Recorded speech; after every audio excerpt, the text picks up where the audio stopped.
Bonsoir à tous, ravi de vous retrouver en semaine mais également le week-end car l'information c'est 7 jours sur 7 sur Monaco Info. Au sommaire aujourd'hui du football, l'AS Monaco réalise un très bon début de championnat, un nouvel entraîneur, quelques recrues et des joueurs cadres confortés à leur place. Le club de la Principauté peut-il marquer les esprits cette saison? Nous en parlerons avec le défenseur Benoît Badiachil. Puis nous ferons plus ample connaissance avec Pierre Billon et Sébastien Lambla. Ils vont lancer dans quelques jours la première marketplace 100% monégasque. Baptisée Douvillage, les deux monégasques nous expliqueront le concept. Mais avant cela, faisons un point sur l'actualité sportive avant de recevoir notre premier invité. Bonsoir Frédéric Elion. Frédéric, on commence avec la 13e journée de Ligue 1. L'AS Monaco se déplace à Lille demain à 13h. Des Monégasques en pleine bourre, Émilie qui reste sur 4 victoires consécutives en championnat avec 3 buts inscrits en moyenne par match sur cette série. Cette rencontre à Lille sera un vrai test face à un concurrent direct au podium. Les deux équipes ont actuellement le même nombre de points au classement. Yeah, we're happy because our start was half and half, I would say. The last 4 games we did a great job. We won 4 times and we conceded only 3 goals and we scored a lot, so I think the team is on a good way. Now we have a big opponent, a big test away, and I hope my team could manage this game as well. After Lyon we changed a little bit the formation. We are now playing with 2 holding sixes, and at the end the results showed us that we did well.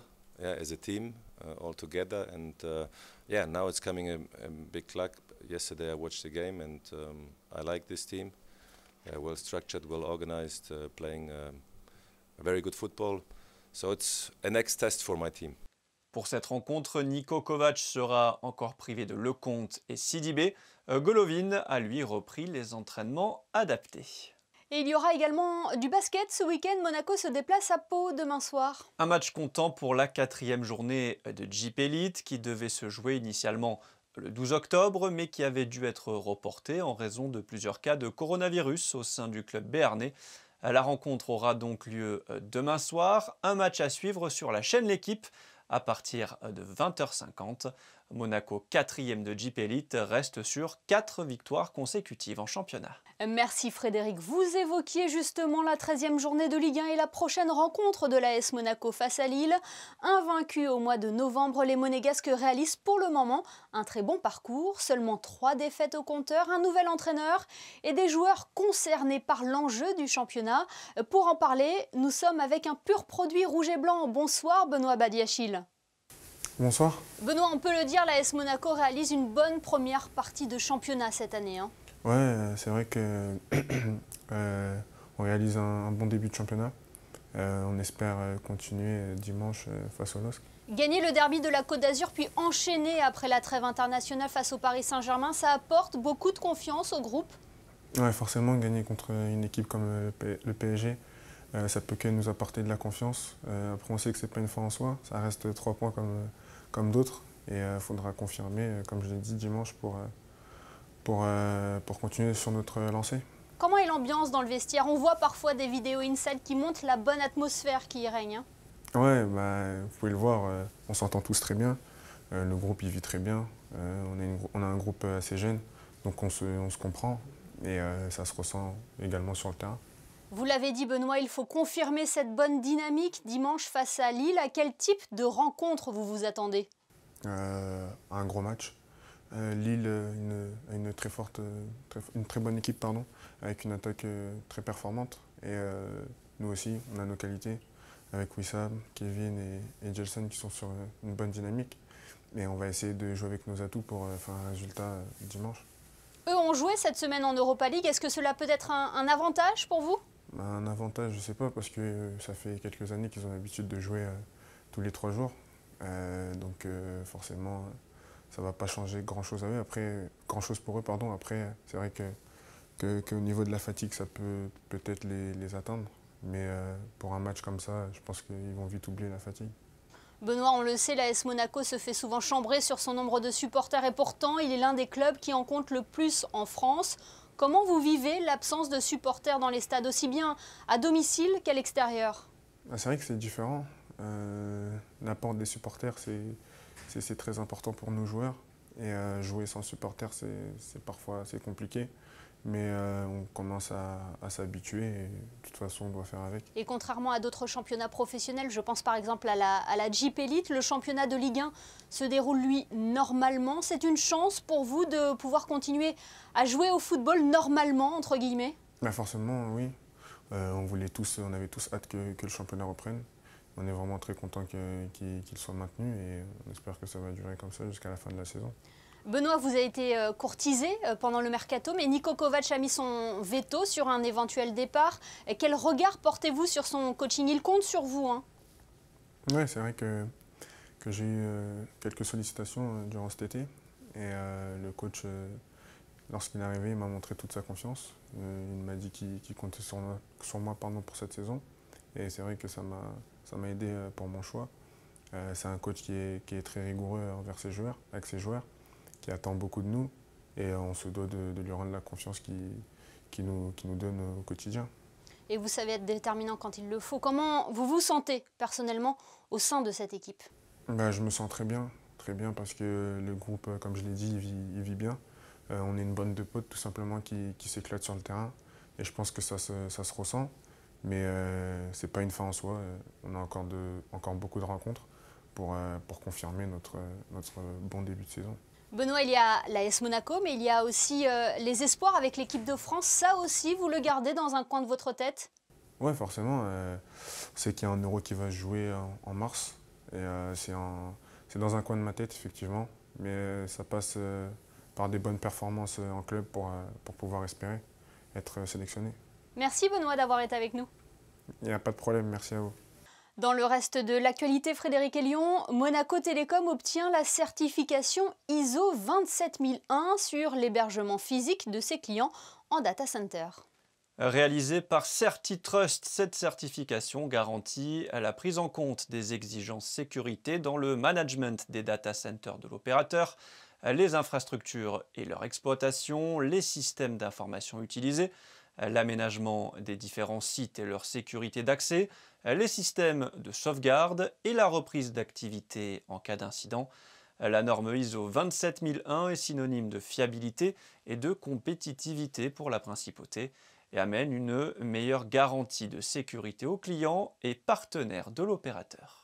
Les fêtes approchent à grands pas. La MTE propose un atelier sapin de Noël éco-responsable, Frédéric. Un atelier divisé en 2 séances, mercredi 16 décembre de 14h à 15h ou de 15h à 16h, où vous pourrez apprendre à confectionner votre propre petit sapin de Noël à partir de matériaux recyclés.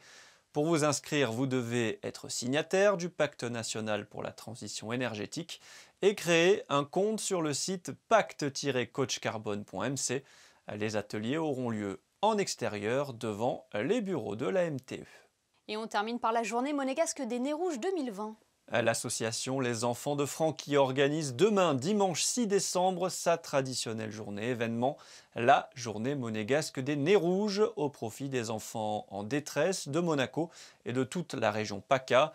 Ces nez rouges sont des balles en mousse solidaires que vous êtes amenés à apposer sur vos véhicules afin de marquer votre soutien aux enfants.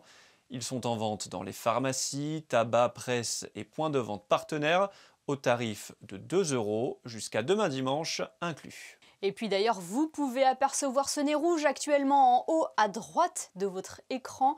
Il vous accompagnera tout au long du week-end. Passons à toute autre chose à présent. Une initiative 100% monégasque pour développer l'achat local en ligne.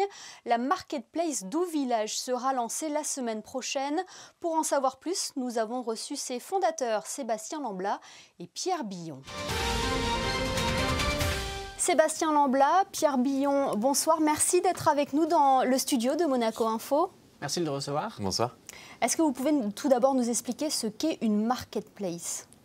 Alors, une marketplace, c'est facile. C'est tout simplement un site internet sur lequel on met en relation des vendeurs avec des acheteurs, tout simplement. Et c'est la richesse du modèle, et c'est pour ça qu'on en parle beaucoup en ce moment, c'est que ça permet à l'utilisateur et donc au client d'avoir énormément de choix. et également surtout aux marchands de trouver une clientèle qu'ils n'auraient pas forcément pu atteindre en restant sur un site de vente individuel. Qu'est-ce qui vous a donné l'idée de lancer Doux Village ? Eh bien, comme beaucoup d'idées récemment, c'est le Covid. Et pendant la crise du Covid, on était, comme beaucoup d'entre nous, enfermés à la maison devant une caméra vidéo à essayer de prétendre que la vie était encore normale. Lui m'a parlé de librairies qui ne pouvaient plus vendre. Moi, je lui ai parlé de restaurants qui n'avaient plus de chiffres. J'avais des idées de bons d'achat et on en est arrivé petit à petit à se dire mais c'est quand même dommage qu'à Monaco, dans une ville qui se veut une cité-État reconnue dans le monde, on n'ait pas les mêmes capacités de se faire livrer le bon produit au bon moment, de qualité, chez soi, dans la journée, comme dans n'importe quelle autre capitale. Quel type de boutique on peut trouver sur douvillage.mc, on précise l'adresse. Douvillage.mc, oui. On essaye de représenter la rue commerçante telle que vous la connaissez déjà, mais en ligne. Donc on essaye d'avoir le plus grand choix possible de produits, des milliers de références. On a de l'optique, de l'horlogerie qui arrive bientôt. On a du prêt-à-porter femmes, hommes, de la chaussure, de la décoration, du cadeau et même un petit peu d'humanitaire. Donc c'est vous deux qui allez au contact des commerçants. Comment vous prenez contact avec eux? Comment vous leur expliquez le concept de Doux Village? Écoutez, l'avantage, c'est que le concept, finalement, est très simple pour les commerçants. Et c'est ça qui leur plaît. C'est qu'on leur permet de se mettre en ligne facilement, gratuitement. Ils n'ont pas d'investissement à faire. Et ça, c'est important pour eux, parce qu'après tout, ils traversent une période difficile. Donc, en fait, on n'a pas eu vraiment à vendre cette idée, puisque, au final, on n'a rien à vendre aux commerçants. On est là pour les aider à vendre leurs beaux produits aux habitants de Monaco. Sébastien, vous nous parliez du volet humanitaire, puisqu'il y a aussi cet aspect caritatif. Oui, parce que l'idée Doux Village, c'est de ramener peut-être cette idée un petit peu d'image d'Épinal de ce qu'était le village autrefois. Ce qui sont aujourd'hui nos quartiers ou pourraient l'être. C'est cette vie locale, connaître son voisin, connaître son commerçant et pouvoir trouver ce qui se passe dans notre tissu social qui nous entoure. Et l'une de ces choses-là, c'est l'humanitaire et on est très très heureux de pouvoir faire un arrondi solidaire. Pour 29 €, vous pourrez mettre 1 € de plus qui sera reversé à une association. On démarre dès le début avec Fight AIDS, avec qui on est très content de démarrer. Alors la question, c'est quand sera lancé Doux Village? Alors Doux Village, c'est la semaine du 8. Donc, dans quelques jours, les premières boutiques vont être en ligne. On pourra venir acheter le produit, se faire livrer dans la journée pour 5 € à Monaco. C'est bientôt. C'est bientôt. Donc restons connectés. Restons connectés. Merci beaucoup, messieurs, d'avoir été avec nous ce soir. Merci à vous. Parlons musique à présent. 3 concerts de musique baroque ont été donnés cette semaine à l'église Saint-Charles. Parmi eux, celui de l'ensemble baroque de Monaco. Son ambition est de défendre les plus belles pages de la musique tirée du répertoire des XVIIe et XVIIIe siècles et de recréer des ouvrages oubliés ou méconnus. Le concert de jeudi dernier était une première mondiale et José Sacré y a assisté.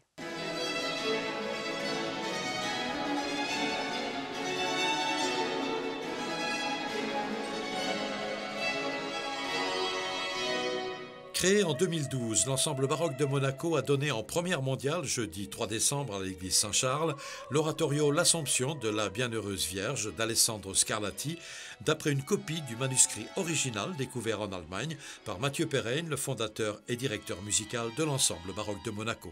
Qui est un vrai petit bijou que nous avons enregistré il y a 2 ans, qui a été critiqué l'année dernière, qui a eu droit à d'innombrables récompenses, dont 5 diapasons, 4 étoiles Classica, CD du mois sur Classic News. Et nous avons décidé de faire en sorte de donner cet ouvrage en première mondiale à Monaco, grâce à la direction des affaires culturelles de la Principauté, qui a accepté, vu qu'1 an sur 2, le festival de musique baroque est consacré à la Vierge, de donner cet ouvrage qui est sur l'Assomption de la Vierge, le seul ouvrage baroque sur cette thématique existant dans une durée d'un oratorio. Ce soir donc, nous avons la chance de le donner.